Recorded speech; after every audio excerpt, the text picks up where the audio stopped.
A Caring Helping Social Work-Childcare-Emt Job School Introduction. This book is about jobs and education in hands-on, practical helping fields as opposed to helping people with your mind, which are jobs in the psychology and mental health fields. I dedicated a different book to that subject, but the two ideas intermingle as with some of the therapies like recreational therapy, art therapy, creative therapy, music therapy, etc., which are action as opposed to talking.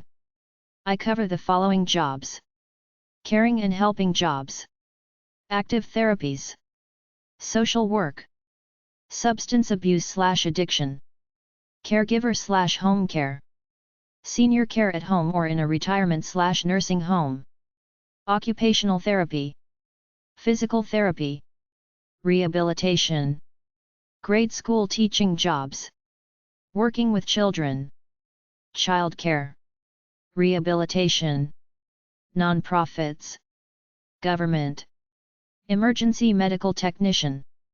There are counseling jobs that are not as one-dimensional as following the DSM script, where people working as counselors try to be friends and show genuine love, as opposed to the dry clinical professional therapist diagnosing a patient with some mental illness or learning disability, then putting them on drugs or some kind of psycho or behavioral therapy, which to me is a bust.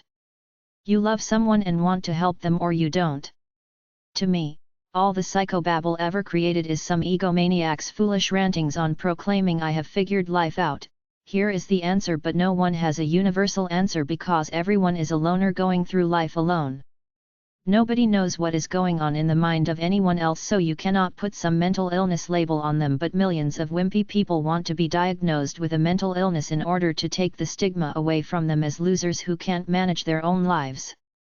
That's the state of the mental illness industry, a big money racket that pleases both the therapist and the patient in a slippery, less than honorable way. Some people want to work a real job that helps people. The only way to help a troubled person is with love, not with psychobabble. There are peer counselors for most problems people have.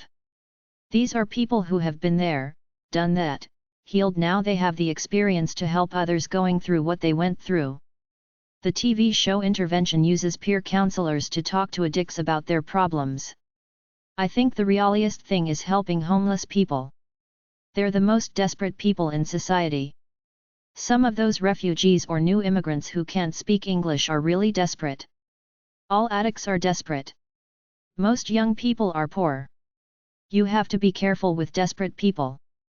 Their sense of morality, if they ever had it in the first place, is compromised. There is danger in helping people because you are often dealing with the dregs of society.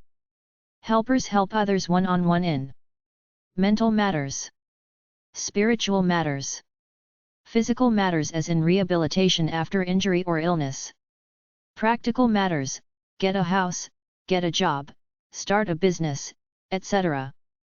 EMTs in the medical field.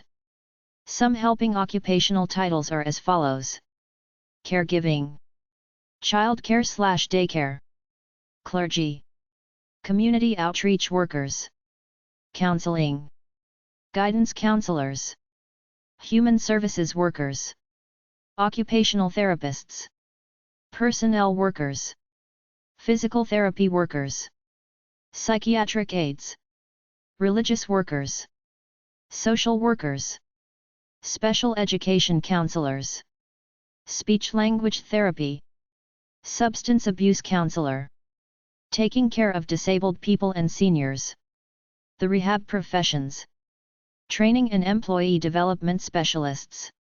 There are government and private enterprise jobs in counseling, caregiving, rehab, home care, orderly, physiotherapy, occupational therapy, rehab therapy, recreational therapy, substance abuse therapy, nursing homes, etc. There are jobs with private for-profit companies, usually healthcare, home care, and assisted living, non-profit and charitable organizations, governments at all levels. The jobs in the caregiving field are generally not highly skilled, but the jobs are there. Disabled and elderly people need general assistance, non-medical therapeutic care, such as exercise, talking, playing games, recreation, and medical care all the time. Substance abuse supposedly afflicts 30 million Americans. Treatment is a huge industry. How can you help people in a practical way without talking down to them like a condescending egghead pretending you know some deep advanced secrets to human life? There are no great secrets, but a lot of people don't know that. They think there's some wisdom over there under the banners of mental health and psychology. The only wisdom in life for anyone is to know your true nature away from everything you have ever been brainwashed by. People need real help, as in food, shelter, getting a job, healing from an injury, living with a disease, beating addiction, etc.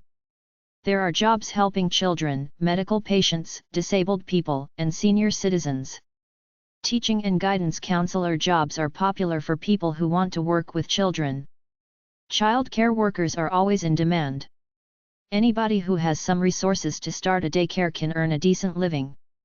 People in the field of education are supposed to like people and be there to help them, even though many teachers and others in the field do it because it's a relatively easy job without the accountability of a job at a for-profit company. There are jobs with social assistants, non-profit organizations, and international NGOs. Emergency medical technician is one of the most hands-on helping jobs around. You deal with people during medical crises. There is a reality TV show called Nightwatch which shows EMTs/paramedics going around doing their jobs in New Orleans. Ask yourself, what were you born to do that can help other people, animals, and/or the planet? Some people want to feel meaning in their lives through their work as opposed to doing something just for the money. That's what this book is dedicated to, help who want to do something that helps others in a meaningful way.